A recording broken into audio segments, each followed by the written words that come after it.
All right. Hello, everyone. Welcome to my show, Value Tech with UD.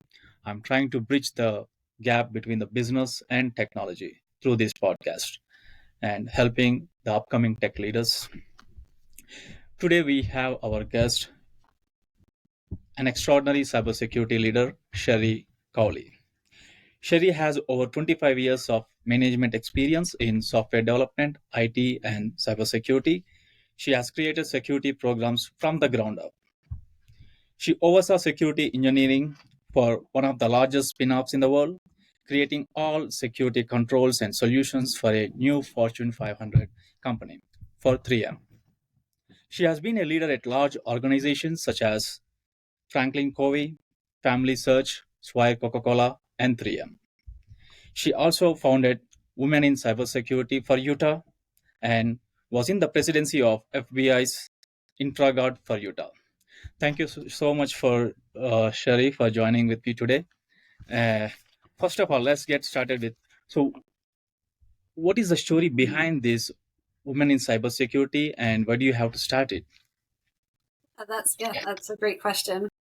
I've been, like you said, I've been in technology for a very long time. And, I remember when I was 18 years old going to my first computer conference.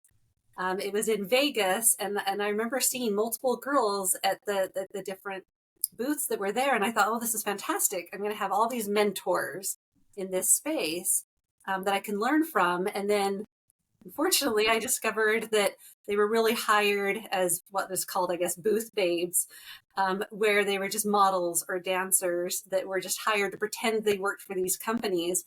And at that age, I opened my eyes to the fact that, okay, there's not many women who are truly in this space, and there's got to be something better than that.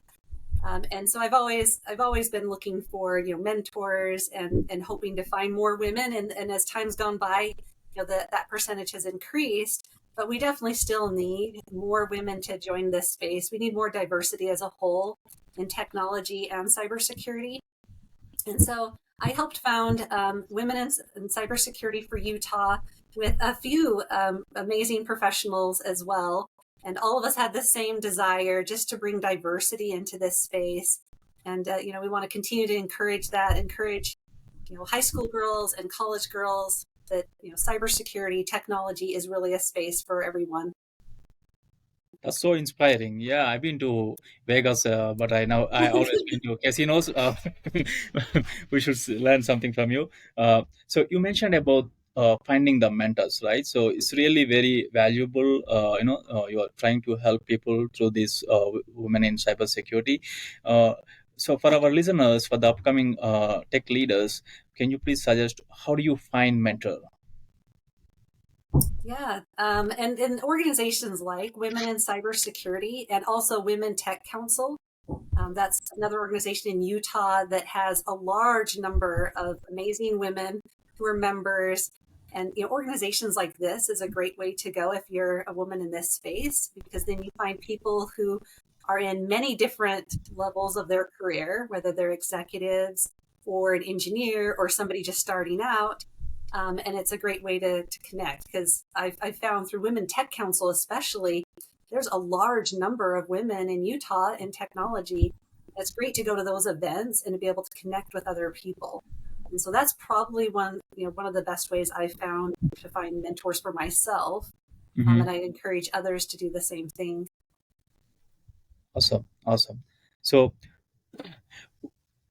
when you first started your career in technology, right? So do you have clarity which direction you will be going, or do you know that you will be in this position after a few years? Do you have that clarity, or did you struggle through that path? I definitely suffer from imposter syndrome. I would never have envisioned being in the career where I'm at. That's something that I didn't envision for myself.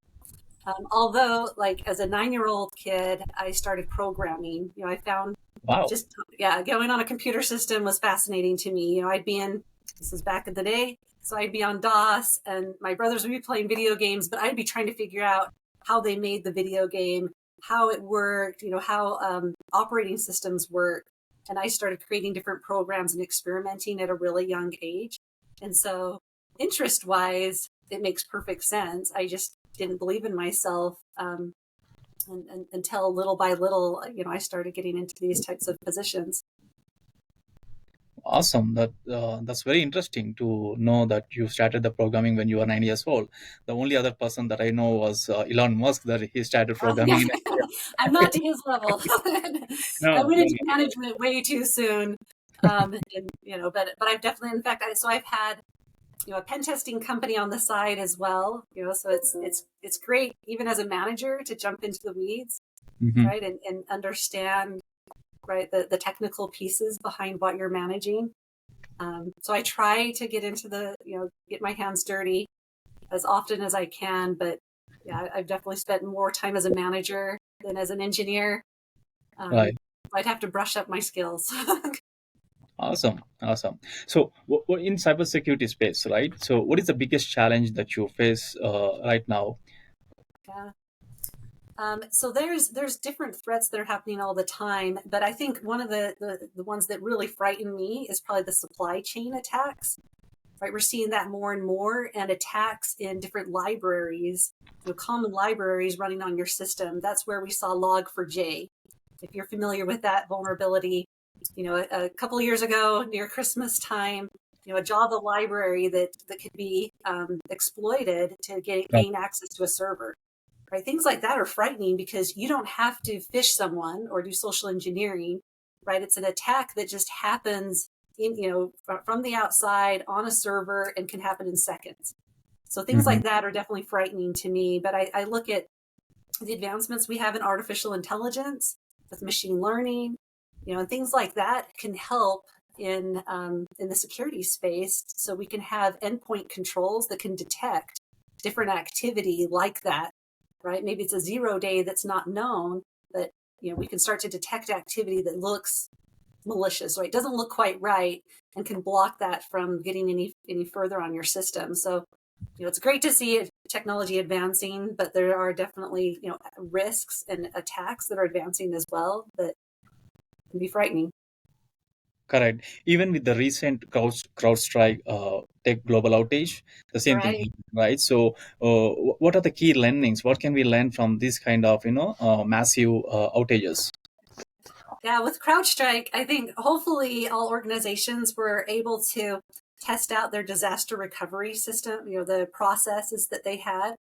I'll give a shout out to my team and our whole organization at 3M and Solventum. Just how quickly we were able to move through getting systems back up and running.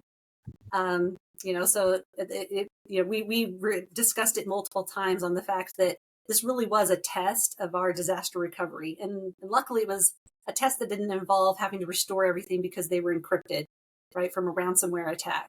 And so hopefully organizations were able to see some of their weak spots, right? I won't point out any airlines, but the companies that maybe they had a harder time getting things back up and running, they need to be asking themselves, why was that? Because in a ransomware attack, it's going to be far worse. And Hmm. so, we should be using that CyberArk outage as an opportunity to look at, how quickly were we able to act? How were we able to manage the incident? What things could all of us do better? Right? It really was more of like an interactive tabletop exercise for each one of us. And, I know at least my team, we were able to, there were some systems we had to restore from backups. And we found because of some systems or some tools that we had already implemented, we were able to do that quite quickly. And so, it was a great way for us to kind of test some of our business continuity plans. Um, so for organizations, we should be doing that because we need to anticipate whether it's, an application that's running on our systems, right? Like the CrowdStrike outage, or if it's a ransomware attack, we need to be prepared. We need to assume something like this is going to happen again. Hmm. How can we recover a lot faster than perhaps we did on that particular outage? Well said. Well said. So, yeah, you are recognizing the value of your team. That shows, you are a great leader for sure to work with. And as a leader in cybersecurity, so how do you strategize the security implementation in IT projects? So with cybersecurity, the first thing you want to do is look at your inventory. So you want to make sure you need to know your environment really well. So if you're not familiar with all the systems, applications, and even third-party applications running in your environment, you need to take the time now to quickly learn what that looks like. Because if you don't know the environment, you're not going to be able to protect it in the right way. So the first thing, know your inventory. Next step would be to classify things that are critical or highly confidential, anything that has confidential information, protected health information or credit card information, right? Anything that's valuable to your organization, you need to classify that so you know that these systems are the items we have to put the most protections around. And then security is all about layers of defense, right? Those critical systems, you want to put the most layers, and then you want to, branch out from there, focus on your perimeter as well, where people can get into the environment, and just make sure that you're layering that defense, because one control is likely not going to be enough. People will be able to figure out how to get past that. But that's the best way to strategize and prioritize your Mhm. environment, is know it and then classify it. Fantastic. So, how do you see the role of the cybersecurity in the future? Now, we talked about artificial intelligence. I think we're going to see artificial intelligence used more and more, right? Things like this, they can be used for either good or for bad. We're seeing more attacks using artificial intelligence as well. We're seeing more phishing attempts that look far more mature, because of the fact that they can use artificial intelligence to build that phishing message. And then we're also seeing more controls out there that can use machine learning to detect malicious activity from happening. And so I think you're going to continue to see that grow, because we want to start to detect things faster so we can stop it immediately, right, before they can get in the environment. Awesome. Yeah, of course. AI is super hot right now, right? It's a buzzword we hear every Right. day, everywhere from everyone. So, do you think is there a real value from AI for organizations like S&P 500? Yeah, definitely. I mean, you look at the invention of the calculator, right? and the advancements that probably brought to our society. Artificial intelligence, it's going to have that same value, where it's just going to allow us to think faster, move faster, right? We'll be able to utilize this. So, it will help us kind of take the next step up, right? So we spend less time doing menial tasks. Mm-hmm. I think Copilot for Microsoft is Yeah, excellent. It's I a love great it. way, yeah, to take notes, collect information for you, so that way you can quickly summarize perhaps a meeting or um, different activities, maybe a contract that you're working on. It can summarize that, put that into a few different bullet points, help you highlight things that you need to pay attention to on a contract. So for busy professionals, like artificial intelligence has, I mean, there's just so many endless capabilities. But of course, it's all in how you use it, right? So from a security perspective, we also want to consider the fact that the risks in artificial intelligence, right? If we're not protecting what goes in to the artificial intelligence, systems that we're using, right? We could accidentally feed in intellectual property, Mm-hmm. right? That could then be exposed and extracted from someone else. Um, we got to be careful that we don't allow it to scan environments where maybe there could be passwords, right? We don't think about some of that stuff, but we got to just be careful on how you use it. But it's definitely an excellent tool that companies should be using.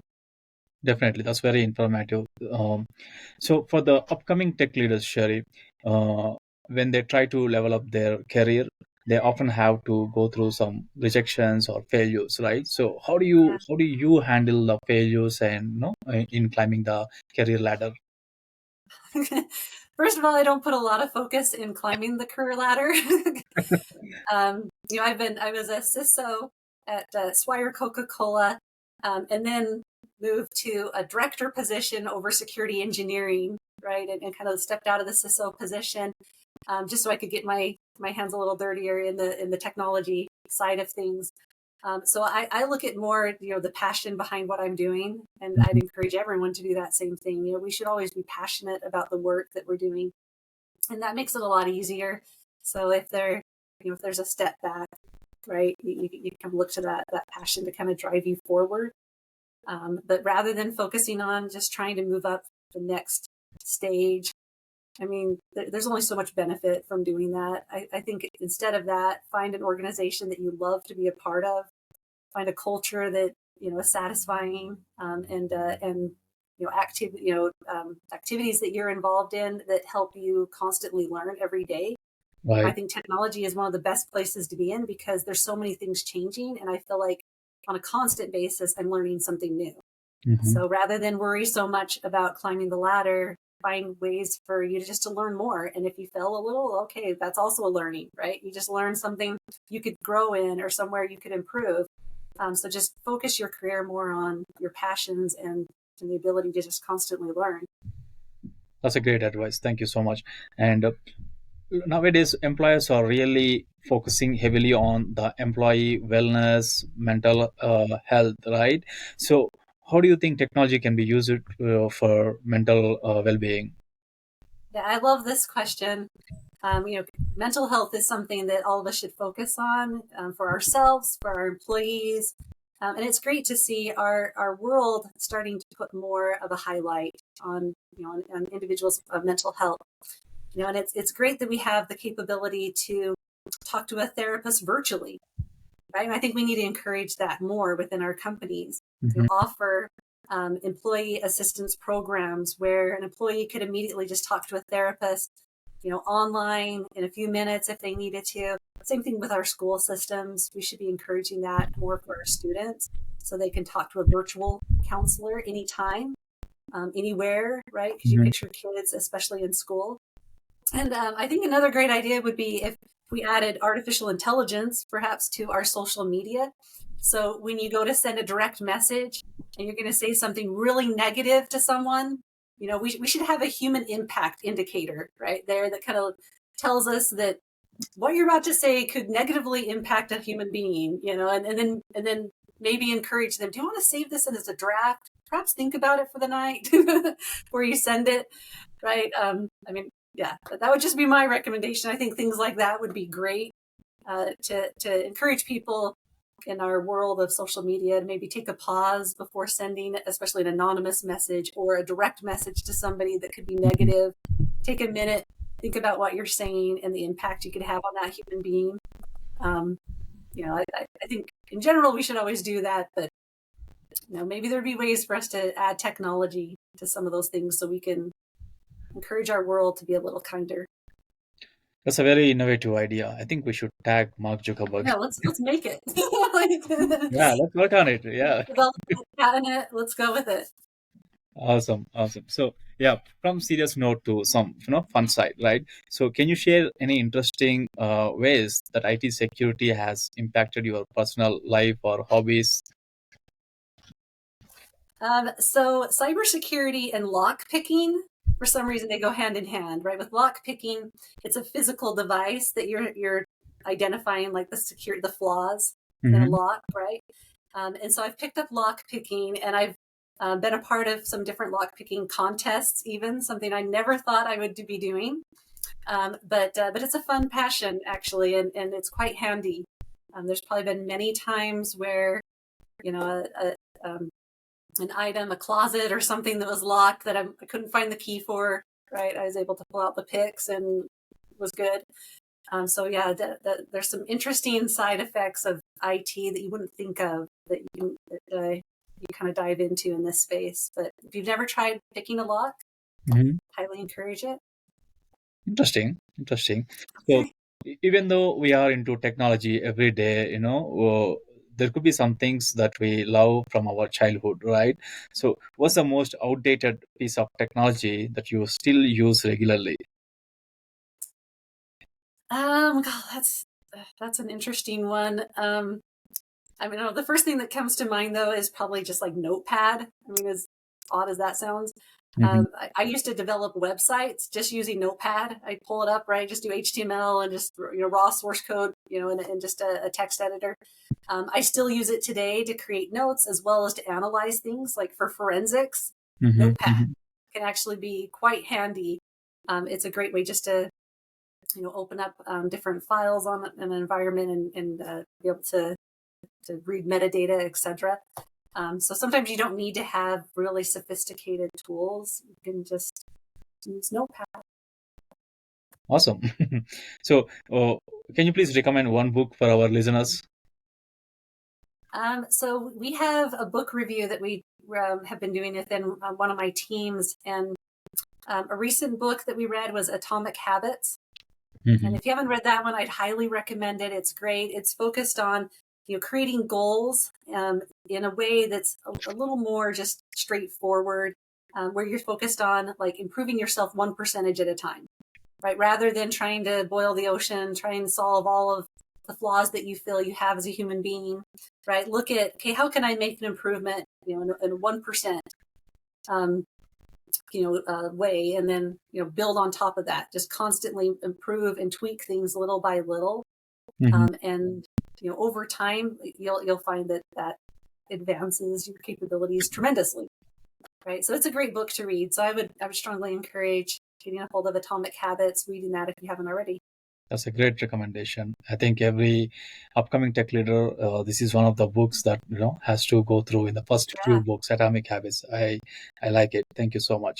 And last question. So, for our listeners who are actually people trying to get into some next level of tech leadership roles, what is your advice for those people in the cybersecurity space? Yeah, in cybersecurity, I would say get involved. Right, there's in your community, there's likely a lot of different cybersecurity conferences going on, as well as forums that you can be a part of. Here in Utah, if you've never been to St. Con is coming up in October. It's a cybersecurity conference it's based off of DEF CON in Vegas. Mm-hmm. It's an international conference that happens in Vegas. We have a similar one in Utah, called St. Con. And there's things like that, B-sides in every single state. There's similar things all across the world. So if you're interested in cybersecurity, I would first recommend get involved in your community and start attending these events, because you're going to find lots of leaders that you can network with. You're also going to find opportunities to improve your skills and maybe even compete in a lock picking contest. Mm-hmm. Mm-hmm. Yeah, thank you for revealing that. SyncCon October. Okay, listen, folks, and thank you so much for joining with Value Tech with UD Sherry. I really appreciate and I enjoyed this conversation. Thank you. No, thanks everybody.